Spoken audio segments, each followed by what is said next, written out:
இன்று அப்படி லஞ்சம் வேண்டுபவர்களுக்கு தண்டனை நாட்டில் நடைபெற்றுக் கொண்டிருக்கிறது. போலீசார் லஞ்சம் வேண்ட உள்ள ஜனாதிபதிக்கே சுத்தமாக்குறாங்கன்னா யோசிச்சு பாருங்க.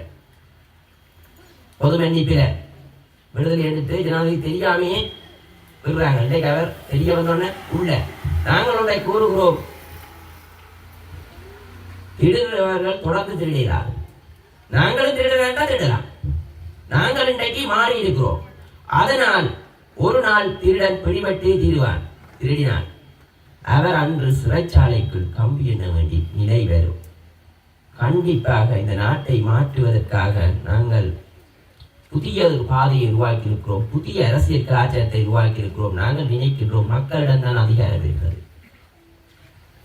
இந்த அதிகாரத்தை மக்களிடமே பெற்றுக் கொடுத்திருக்கிறோம் என்று பலர் கூறுகிறார்கள்.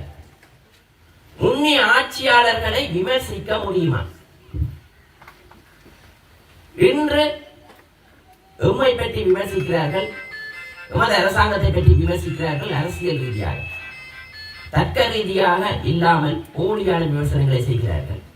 முந்தைய காலம் என்றால் ஒரு ஆளுங்கட்சி உறுப்பினர் விமர்சித்த சாதாரண மக்கள் உள்ளதா? ஆனால் இன்றைக்கு மக்களுக்கு அந்த உரிமையை பெற்றுக் கொடுத்திருக்கிறோம்.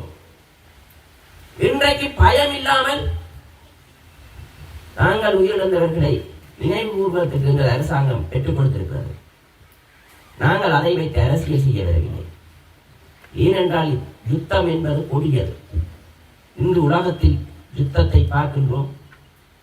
அதில் பாதிக்கப்படுவது சாதாரண பிள்ளைகள் தான். இனிமேலும் இந்த யுத்தம் ஒன்று இந்த நாட்டுக்கு தேவையில்லை. 8 லட்சத்திற்கு அதிகமான மக்கள் தொகையை தமிழர்கள் கொண்டிருந்தார்கள். இன்று 6 லட்சமாக குறைந்திருக்கிறது. தமிழர்களின் இருப்பு எங்கே செல்கிறது?